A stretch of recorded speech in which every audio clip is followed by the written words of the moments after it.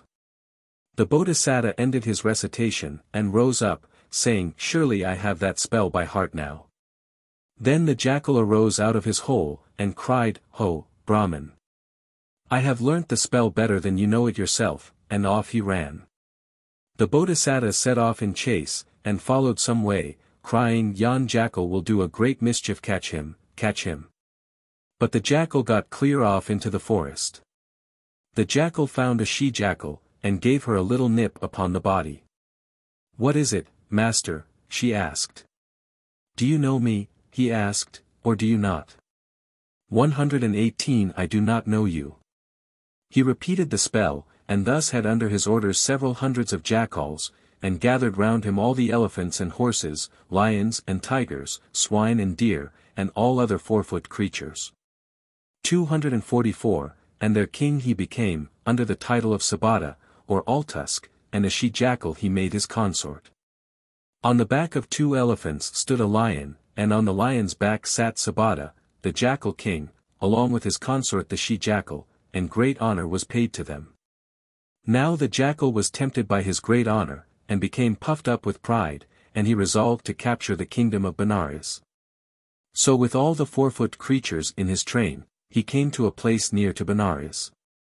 His host covered 12 leagues of ground. From his position there he sent a message to the king, "Give up your kingdom, or fight for it." The citizens of Benares, smitten with terror, shut close their gates and stayed within. Then the Bodhisattva drew near the king, and said to him, "Fear not, mighty king. Leave me the task of fighting with the jackal king, Sabata. Except only me, no one is able to fight with him at all." Thus he gave heart to the king and the citizens. "I will ask him at once," he went on, "what he will do in order to take the city." So he mounted the tower over one of the gates, and cried out, "Sabata, what will you do to get possession of this realm?" "I will cause the lions to roar, and with the roaring I will frighten the multitude, thus will I take it." "Oh, that's it," thought the Bodhisattva, and down he came from the tower. He made proclamation by beat of drum that all the dwellers in the great city of Benares, over all its 12 leagues, must stop up their ears with flour. The multitude heard the command, they stopped up their own ears with flour, so that they could not hear each other speak, nay, they even did the same to their cats and other animals. Then the Bodhisattva went up a second time into the tower, and cried out, "Sabata. What is it, Brahmin?" quoth he. "How will you take this realm?" he asked. "I will cause the lions to roar, and I will frighten the people, and destroy them. Thus will I take it," he said. "You will not be able to make the lions roar, these noble lions, with their tawny paws and shaggy manes, will never do the bidding of an old jackal like you." The jackal, stubborn with pride, 245, answered, "Not only will the other lions obey me, but I'll even make this one, upon whose back I sit, roar alone." "Very well," said the Bodhisattva, "do it if you can." So he tapped with his foot on the lion which he sat upon, to roar. And the lion resting his mouth upon the elephant's temple, roared thrice, without any manner of doubt. The elephants were terrified and dropped the jackal down at their feet. They trampled upon his head and crushed it to atoms. Then and there Sabata perished. And the elephants, hearing the roar of the lion, were frightened to death, and wounding one another, they all perished there. The rest of the creatures, deer and swine, down to the hares and cats, perished then and there, all except the lions, and these ran off and took to the woods. There was a heap of carcasses covering the ground for 12 leagues. The Bodhisattva came down from the tower, and had the gates of the city thrown open. By beat of drum he caused proclamation to be made throughout the city,